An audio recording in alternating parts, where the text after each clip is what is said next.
My experience starting when I first met Georgia is she's unpredictable, and she will be never willing to make plans or do anything unless it's haphazard and spur of the moment.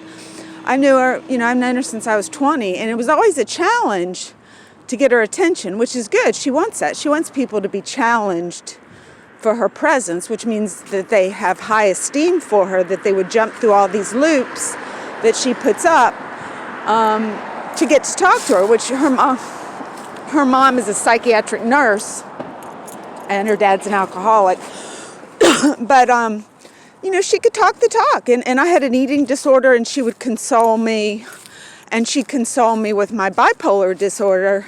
But then I come to find out she's not being nice to me behind my back with people. She'll talk to people like Jimmy, and, she brings them around, but she controls the conversations pretty much. I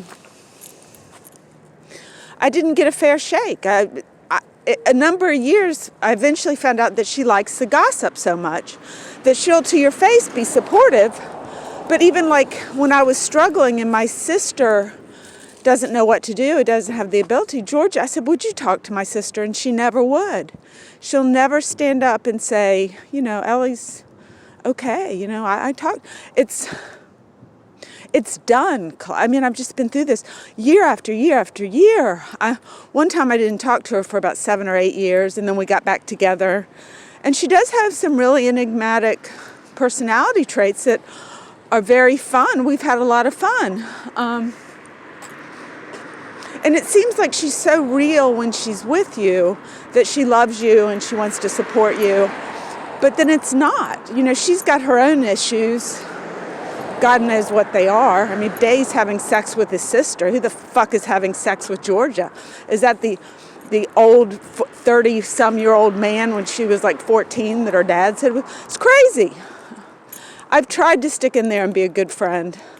I'm so glad I'm out of it. I don't want to be pulled back into it. I really, really don't. That drama and her way of dealing with stuff.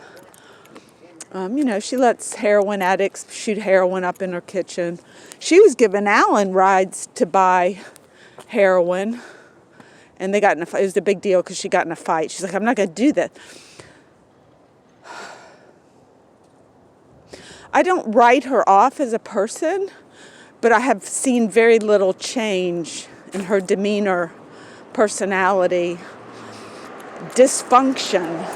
Just dysfunction. It's dysfunction. It's not healthy. And so, Colette, I just ask you to please try to put it in context with your other friends that are actually kind of healthy, like Rebecca D'Angelo. She's a good friend. You can count on her. You can call her. You can call me. And if I call you back. And I think I just see your struggles, but you're not going to change. Georgia's got her situation, good for her. Her parents support her. They give her a car. They give her a house. They give her money for food. They give her money for paint supplies. So there's no incentive to change, because her parents are enabling her.